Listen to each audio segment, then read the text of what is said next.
Greetings, Oakland Elementary families. Thank you for joining us this evening for our annual Title I meeting for the 2020-21 school year. My apology that I am coming to you via a recording, but we are attempting to use every method of reaching our families and inviting them to be a part of what we're doing here at Oakland Elementary School. So today I am going to spend a few minutes giving you a brief overview of what the components of a Title I school are.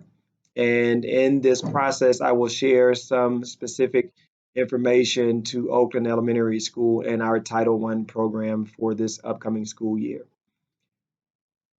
So, what is a Title I school?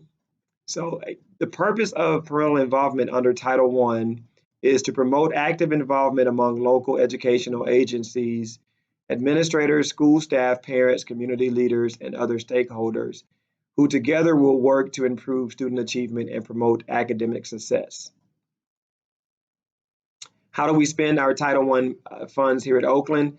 Before you are just a few of the components of our Title I budget and how those monies are spent on our students and staff. Before you see educational supplies for children, technology for students. We also spend a significant portion of that money on personnel. For example, here at Oakland, we currently have a math instructional lead teacher, Ms. Roxanne Evans. We have a literacy instructional lead teacher, Ms. Stephanie Chadwick. We also have a Title I science teacher who was formerly our science instructional lead teacher, and that is Ms. Melissa Palmer. We have transitioned her position into our specials so that students are able to visit and spend some time with her in the area of science every week, as opposed to her working primarily to support teachers in their delivery of science instruction. And then we also have a parent involvement paraprofessional or professional, Ms. Stacy Clark, who has been on staff here for a number of years. Within that parent involvement professional space, we have a huge component of that work involves coming up with creative ways to support our families and specifically, how to engage them, not only in the work that we're doing here at Oakland, but how to better support them as they engage in the learning of their sons and daughters here at Oakland. So inside of that parent resource or parent resource room is our resource center that is devoted specifically to supporting parents, whether it is giving them options or making available to them, I should say, specific resources, whether it be instructional games, instructional literature, or those things that would help support them in extending the classroom from the school into the home. And also we have academic resources for parents. For example, if we have a parent, who is looking into maybe getting their GED or furthering their education beyond high school, beyond college, we have some resources available to support them towards that goal. How our school participates in the Title I program. Some of the things that we do here, we try to bring in robust professional development for teachers. Sometimes that professional development, is managed or facilitated through our math instructional lead teacher and also our literacy instructional lead teacher. But we also seek opportunities for our teachers to move beyond, the four walls of Oakland Elementary School in an effort to further enhance their skill set in the classroom and outside of the classroom. We also spend a significant amount of our funds, on the intervention side for students, for our struggling learners. We devote a portion of our budget to seeking out, those instructional resources that will help to close that academic performance gap for those students. We mentioned technology earlier. Our district has been a one-to-one technology district for a number of years, but prior to that, most Title I schools were able to use Title I funds towards that end of putting a device in the hands of every student. Now that we are one-to-one as a district, we are seeking ways to enhance that technology. And so we do look for ways to or look for platforms that we purchase, whether it is a software program, a document camera, digital cameras to put in the classrooms, and so on and so forth. And then also looking for ways to build up our parent and family engagement resource center that I referenced in a previous slide. So I will say here that if there are specific things that you as a parent are aware of, maybe from the experience in a previous school, another district, and there was a resource that the Title I school there used and we don't have here, certainly make Ms. Clark aware of that resource, and we can look into securing that resource for our families here. Title I requirements. At Oakland, we are required to involve parents, of course, in the development and annual revision of the Parent and Family Engagement Plan and School Parent Compact. We're also required to involve parents in the development and annual revision of the school-wide plan, to notify parents of their right to know their teachers' qualifications and certifications. And also, we are required to build parent capacity through engaging workshops and resources that assist parents in increasing student achievement.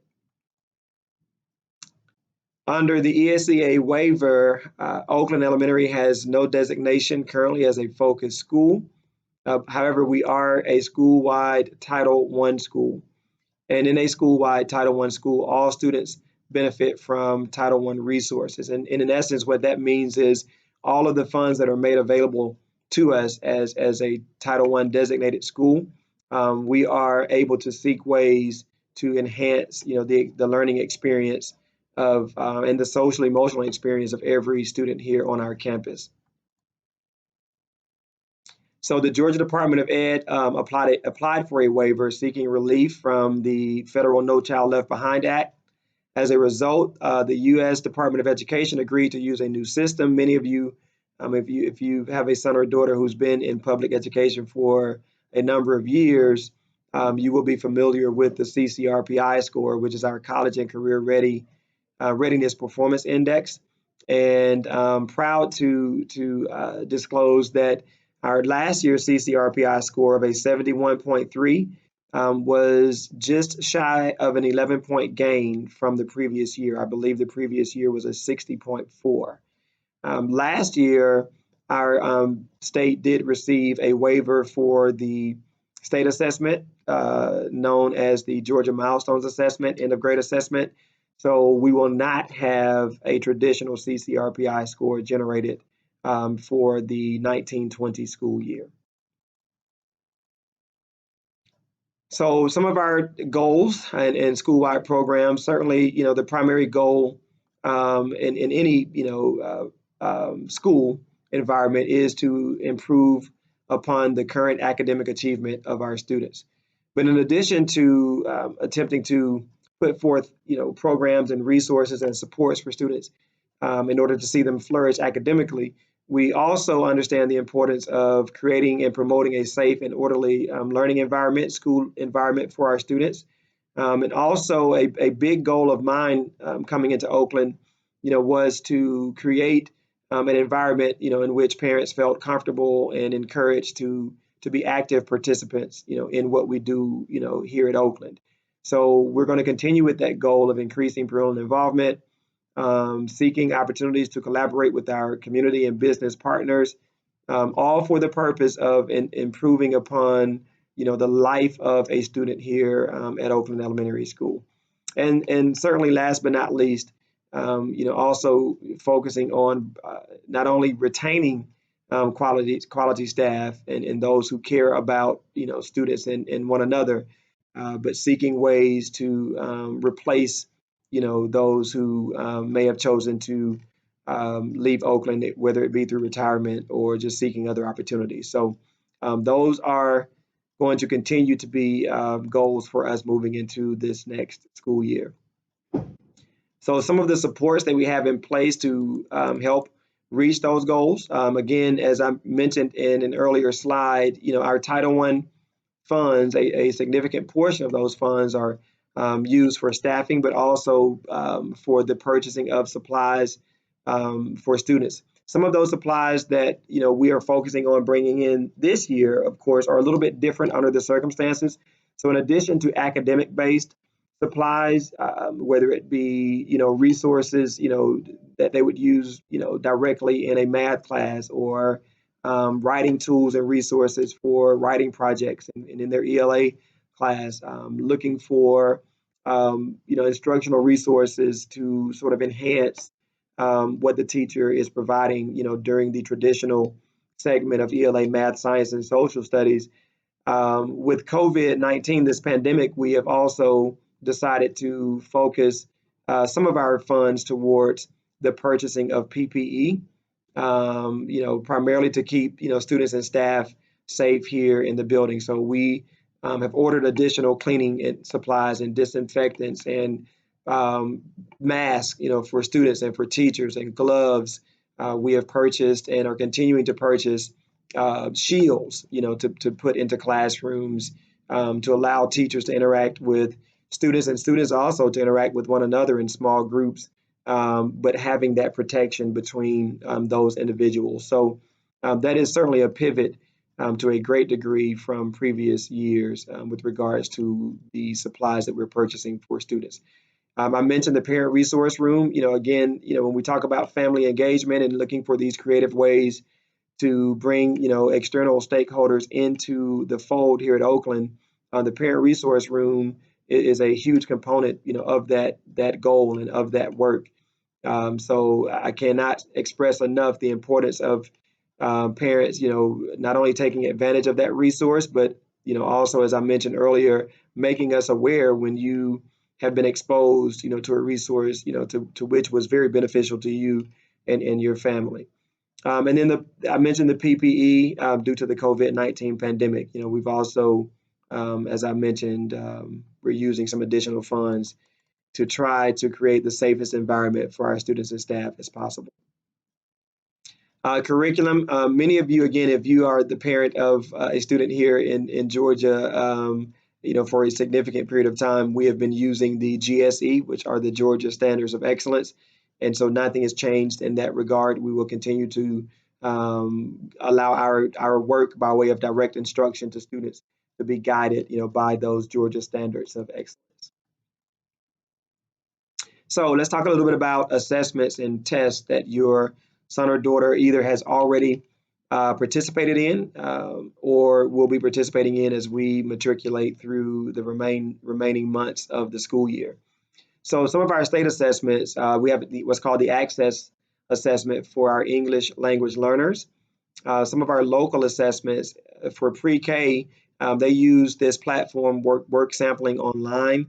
For our kindergarten students, there's a basic literacy test. We do running records, and running records basically allows the teacher to gauge how well a student reads and comprehends. How fluent is that reading? How many mistakes are they making when they read? How often are they having to self-correct? And when they self-correct, are they doing so correctly?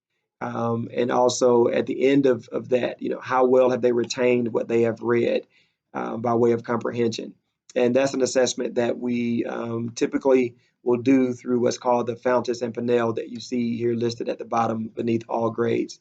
Also in kindergarten, we will continue to use what's known as the GKIDS assessment. And that is an assessment that actually takes place over the course of the school year. And that acronym GKIDS is for Georgia Kindergarten Inventory of Developing Skills, with the key word there being developing, hence the need to assess students over the course of a school year to gauge how well they have developed within those domains in preparation for first grade. Formative assessments. Right now, we will be, our third, fourth, and fifth grade students will be engaging in the Georgia Milestones assessment in the spring. So more information will be forthcoming as we get closer to that big event and that very important event. I do plan to have, as we had on the books or calendar last year before we had to close school, I do plan to continue with this effort to support parents of third, fourth, and fifth grade students by having an evening where we focus on milestones preparation. and some things that you can do at home creatively to support your students. We do have summative benchmark assessments. We also have what's known as the measure of academic progress. If you hear your son or daughter use the acronym MAP, then that is the assessment that they are referring to. That assessment, however, is only for first through fifth grade students, and they engage in that assessment 3 times per year. That is in the fall, which they've already taken that assessment, and then we will take another assessment in the December to January range for our winter assessment. And then in the spring, we'll get started with that assessment around mid to late March, I do believe. So I mentioned earlier the access assessment that's used for our English language learners. So when a student enrolls in any Henry County schools, any of our Henry County schools, I'm sorry, and the parent indicates on the registration or enrollment form that the home language is one other than English, then that initiates a screening basically for that student to determine whether or not they would benefit or are in need of language services support here at the school. And that support is provided here in our building by Ms. Donna Johnson, who is a phenomenal English language learner teacher. And so she supports our students K-5 who have been screened and qualified for that additional support. Georgia is a member of the WIDA consortium, and all members of the WIDA consortium utilize the same screeners to assess eligibility for those aforementioned language assistance services. So basically the big point there is wherever your son or daughter, if you all were to leave Henry County or travel to another district within the state of Georgia, you would be able to continue with those same supports. And here are a list of the 5 standards that WIDA focuses on, their efforts to develop the student's proficiency within each of those standards. And so standard 1, the social and instructional language. Standard 2, language of language arts. Standard 3, language of mathematics. Standard 4, language of science. And standard 5, language of social studies. So in essence there, the big focus of the ELL program is to build students' proficiency, especially on the vocabulary side of each of those standards and content areas that I just read through. Some of our supplemental services for ESOL students. So you'll see ESOL, ELL, and EL basically all mean the same thing. ESOL is English speakers of other languages, and then the EL are English language learners. So our current EL or ELL students who are receiving ESOL services at our school may also qualify for supplemental services through our Title I program. Students who did not score above a 4.3 on their most recent RETA screener will receive additional support through Title I.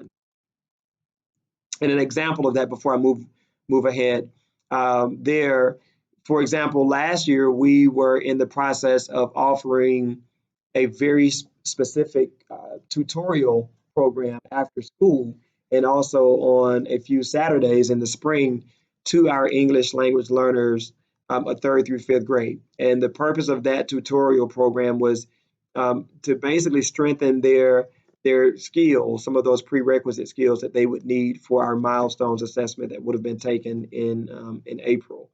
And so with school having to close suddenly, we were not able to put that particular program in place. But I'm hopeful that things will be a lot better for us all in the spring, and so that we can continue our effort to support our EL students in addition to their support with Ms. Johnson by providing some tutorial support. And in essence, the tutors will be paid through our Title I funds for that particular program. So support for EL parents. When a parent indicates a language other than English is spoken at home, the school will make every reasonable effort to communicate in that language. We have been very fortunate here at Oakland. Both our bookkeeper and front office clerk are fluent in Spanish. So our largest EL population here at Oakland are our Spanish-speaking students. But I also recognize, that Spanish is not the only language that is being spoken, primarily in some of our homes. So as a part of our Title I budget for this year, we are purchasing a machine that will basically allow us to engage with parents, either one-on-one or in small group, and have that machine translate that communication for us in real time. So I'm very excited to get that device into our program here and onto our campus, again, as a way to further support our parents whose home language is one other than English. So second bullet there, our school's Title I program is for all parents, including parents of our ELL students. So this includes invitations to attend our parent workshops and meetings, as well as access to the Parent Resource Center. Again, with that bullet there, for example, this annual Title I meeting that we're in now will be, the PowerPoint itself is being translated into Spanish and will be posted along with this video onto our school's YouTube channel. But when we have future events, hopefully in person, when things are in a much better place, then we will be making use of that device I referenced earlier, so that we can in real time communicate with our parents during some of our parent workshops. And also that device will be at Ms. Clark's disposal in the parent resource room. So what is required by law for parent and family engagement? Notification of parents' right to know of teachers' qualification, which was alluded to earlier. Opportunities that we've spoken about, throughout the course of this presentation, opportunities for parents and family input and involvement, and then offerings to build parent and staff capacity in the area of parent and family engagement. So I can't stress, the importance of this enough. For me, I'm trying my best to create an environment where parents feel comfortable and confident, not only in what we are doing here, but in the importance of their involvement in what we're doing here. I am one who have benefited personally from, coming through or matriculating through learning environments where the community was heavily involved in the work that was being done in those buildings. So I am encouraged by what we've been able to accomplish thus far, but I also recognize there's a need for us to continue to enhance that work moving forward. All right, so again, to continue with what is required for Oakland as a Title I school, there's a district-wide plan for title schools, our school parent and family engagement plan, and then the school parent compact. So found in our OKE Title I parent guidebook, and also on our school's website. And the guidebooks should be arriving soon. Our plan is hopefully to make those available, the physical copies of those available. Under the current conditions, we would have to work on developing a plan to distribute those resources to families. But as mentioned here on this slide, the guides will be made available on our school's website once we have those in our possession.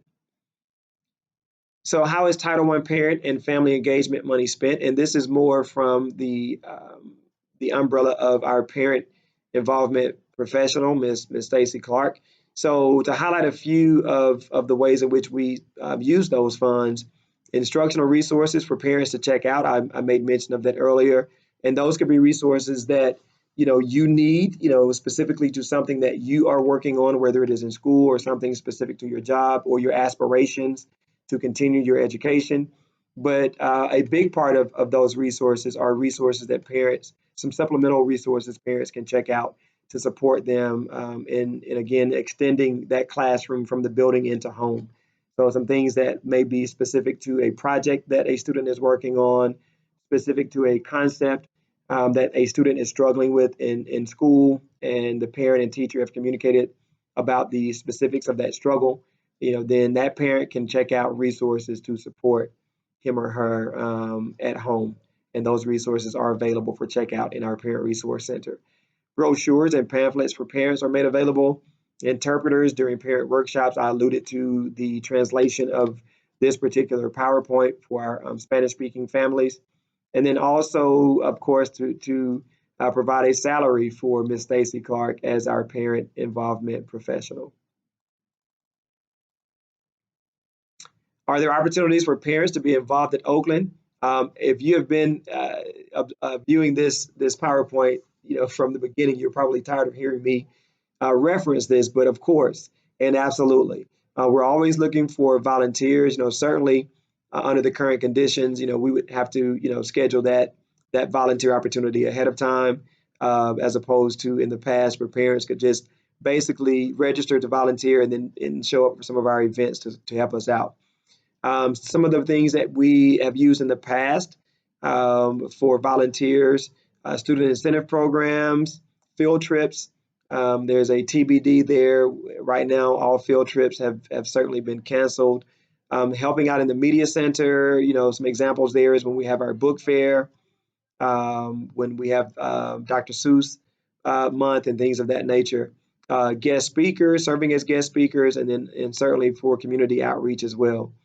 And then participation in various workshops, whether again those are workshops that you bring to Ms. Clark's attention, or if those are workshops that have been scheduled by our school, and we invite parents to participate in those workshops.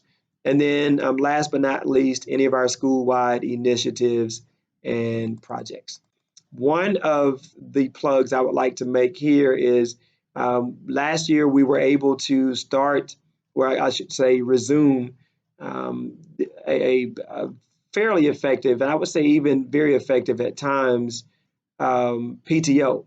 And unfortunately, our PTO president and vice president, they're no longer in our district. So I'm currently, looking for parents to pick up that baton, as that is a part of that huge goal I referenced earlier of, kind of closing this gap between school and community. So if you are interested in being a part of our PTO, please call the school or email myself or Stacy Clark, and our email addresses are on our school's website. So some parent decision-making opportunities. I referenced the PTO. Also looking for participation on our school council. Unfortunately, our school council has been it's one of those programs that has been difficult, to get off the ground.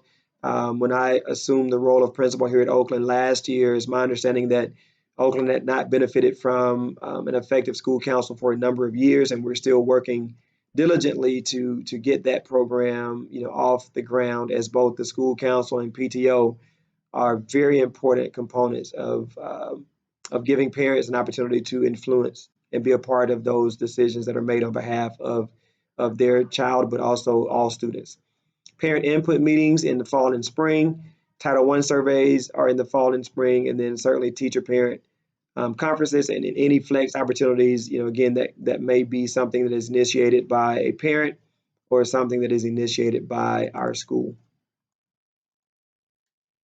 So this is actually an old picture. We've had to relocate Ms. Clark to a different location. We had to repurpose our teacher lounge from last year and make that our parent resource room, because Oakland continues to grow. So we do not have any more classroom space inside of our building. We have had to resort to the use of one modular or trailer that's on our campus. Right now, we do not have any students in that trailer. Right now, our instructional lead teachers are using that space for their office. So you can visit our Parent Resource Center Monday through Friday from 8 until 2 o'clock p.m. Until further notice, an appointment is required to visit the Parent Resource Room, and you can schedule an appointment by simply calling the school and speaking with either our front office registrar, Ms. Leah Brandon, or our front office clerk, Ms. Cassandra Acevedo. The Parent Resource Center includes items for checkout, which we have spoken about a little bit, and use at home to improve student achievement. So please, please, please take advantage of the plethora of resources we have available in that resource center. How will Oakland Elementary be responsive to parents? I've highlighted a few of those things throughout our conversation today, but to go back and reiterate a few of those key points, my goal is to keep an open door here, have an open door policy, not only for my office, but for the school itself. And certainly, we know things have changed a little bit. The definition of open door right now certainly means, making an appointment. But I want you as parents, to feel comfortable, being a part of what we do here at Oakland. I want you to be comfortable in sharing your ideas and your thoughts and your frustrations and some things that you would like to see us do better, highlight some things that we're doing well. But in those conversations, I always seek, an opportunity to create a partnership, in making, the life of every student and staff member here at Oakland better. So open lines of communication and open door policy will continue to be in place for as long as I am at the helm of this wonderful school called Oakland Elementary. So don't hesitate to reach out to the school anytime. The school number is listed there for you. Again, I am Mr. Grant, the principal. I think I failed to introduce myself formally at the beginning of this video, but I am Mr. Grant, the principal of this wonderful institution of learning. We have a new assistant principal, Dr. LaShawna Walden, Dr. Hamilton Smith in his second year as assistant principal here. And again, Ms. Stacy Clark, who is our parent involvement professional. So do not hesitate to reach out to any of us, either via email or phone call here to the school. We will continue with making ourselves available for conferences. Right now, our conferences are being held virtually. Teacher communication, that is a big part of my expectation, for teachers is to not only, benefit from this open line of communication that I am trying to establish for our school, but to extend that into their classrooms and to make themselves available to parents, but certainly to keep parents abreast as to how their son or daughter is performing in the classroom. And then there are some other ways to engage with us listed there through Blackboard. That is basically our Infinite Campus Messaging Center, where I send out robocalls and mass emails and text messages to families. We can also be reached through our Facebook and Twitter social media platforms. And finally, if you have any questions again about anything Title I related, please contact myself or Ms. Stacy Clark, our Title I parent involvement professional. Thank you for taking the last 30 minutes or so out of your day to view this video. Please do not hesitate to contact us if you have any questions or concerns. Thank you again, and I appreciate all that you do to help us make Oakland the best learning environment for your son or daughter. Thank you.